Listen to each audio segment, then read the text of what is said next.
Good evening everyone. आज blog की शुरुआत हुई है मेरी इवनिंग से। निव्यांशी ट्यूशन से आ चुकी थी और कंप्यूटर पर अपनी प्रैक्टिस कर रही थी और आटा गूंद चुकी थी मैं। ऑलमोस्ट सब्ज़ी भी मेरी बन चुकी थी। तो मैंने सोचा तब तक मैं मटर छील लेती हूँ। मुझे नहीं पता था कि मैं मॉर्निंग में क्या बनाऊँगी, बट मैं तैयारी इवनिंग से ही कर लेती हूँ। तो यहाँ मैंने फटाफट से मटर छीले और निव्यांशी ने मुझे अंदर से आवाज़ दे के बोला कि मम्मा कल छोले बना देना। तो फिर मैंने साथ साथ सोचा कि छोले भी भिगा देती हूँ सुबह के लिए। तो फटाफट से मैंने छोले भी भिगाए। गुड मॉर्निंग मेरे प्यारे दोस्तों। तो रात को जो मैंने तैयारी की थी, तो सुबह 5:30 में उठी।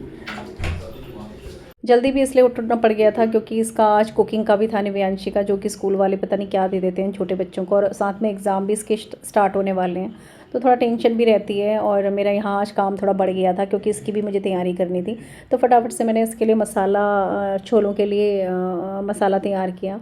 और सबसे पहले मैंने छोले उबालने के लिए रख दिए थे और मसाला पीसने का जार था, उसमें मैंने मतलब ऑलमोस्ट सारी चीज़ें डाल दी थी। लहसुन, अदरक, प्याज, टमाटर, हरी मिर्च, और इसको फटाफट से मैंने पीसा। और बच्चों को मैंने उठा के बोल दिया था कि आप पहले नहा ली, मतलब दोनों को मैंने बोल दिया था कि नहा लें। और यहाँ पर निव्यांशी का कुकिंग का जो सामान था वो तैयार करना था मुझे। और बाहर ऑलमोस्ट अंधेरा हो रहा था और 6 मतलब 5:30 बजे मैं उठी थी और आधे घंटे में मेरा मतलब छोले वगैरह का मसाला तैयार कर रही थी मैं। और साथ में मैंने चाय वाला पानी भी चढ़ा दिया था। मुझे निव्यांशी के अभी कॉर्न भी बॉईल करने थे, तो इसलिए मुझे थोड़ा सा 5:30 उठना पड़ा, नहीं तो मैं 6 बजे उठती। तो मैंने सोचा पहले फटाफट से छोले बना के उसके बाद उसी कुकर में निव्यांशी के कॉर्न रख दूँगी। फटाफट से मैंने लहसुन डाला और उसके बाद जो पिसा हुआ मसाला था वो ऐड किया। और हल्दी मैं ऑलरेडी डाल चुकी थी, तो मैंने ज़्यादा हल्दी नहीं डाली, थोड़ी सी हल्दी डाली और मसाले को पकने के लिए छोड़ दिया था। यहाँ पर मैंने चाय वाला पानी भी रख दिया था कि साथ साथ चाय भी पी लूँगी। और उसमें अदरक डालने के बाद मैंने छोले भी देखने थे क्योंकि छोले रखे हुए मुझको आधा घंटा हो चुका था, क्योंकि 5:30 बजे मैंने छोले रखे थे और अब 6 बज चुके थे। तो साथ साथ तीनों मतलब ऑलमोस्ट मेरे तीनों जो गैस मतलब वो गैस था वो मतलब तीनों में ही मैंने कुछ ना कुछ चढ़ा रखा था। तो वो मसाला ऑलमोस्ट हो चुका था। मैंने अपने लिए गर्म पानी भी रखा था कि मतलब मैं मॉर्निंग में सुबह गर्म पानी सभी पीते होंगे, क्योंकि गर्म पानी पीना बहुत ज़रूरी होता है मॉर्निंग में। फटाफट से मैंने पानी पिया और 6:10 हो चुके थे। मसाला तैयार हो गया था मेरा। फिर मैंने फटाफट से छोले देखे। छोले छोले ऑलमोस्ट हो चुके थे, मतलब कच्चे नहीं थे और बॉयल हो गए थे। सच कहूँ तो छोले मुझे बिल्कुल भी पसंद नहीं है, बट बच्चों को पसंद है तो मैं बना देती हूँ। यहाँ मैंने उसके लिए, निव्यांशी के लिए, कॉर्न बॉयल करने के रख दिए थे। ये बड़ा मेरे लिए बड़ा टफ़ काम होता है, इसको जब कुकिंग का सारा सामान मुझे देना होता है, क्योंकि छोटी छोटी डब्बों में मुझे सामान देना होता है। मैंने छोले में ऊपर से कस्तूरी मेथी भी डाली और चाय बन गई थी। तो फटाफट से हमने, नरेंद्र और मैंने चाय पी।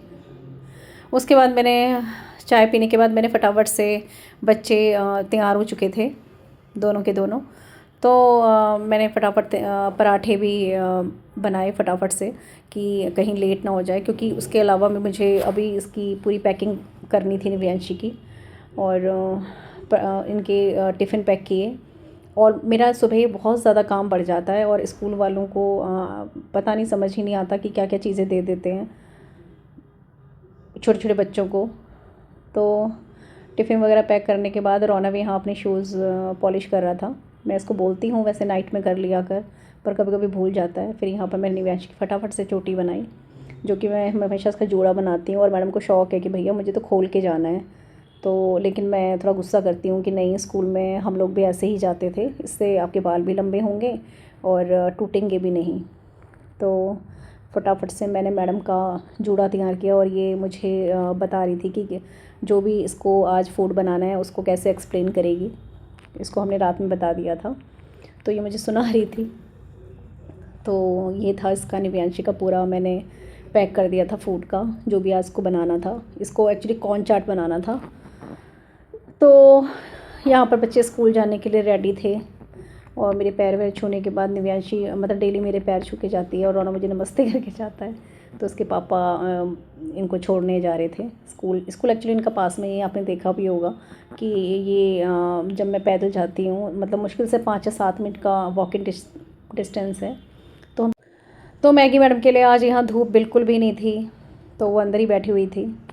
तो यहाँ नरेंद्र उसके बाद मैगी को बाहर घुमाने ले गए थे।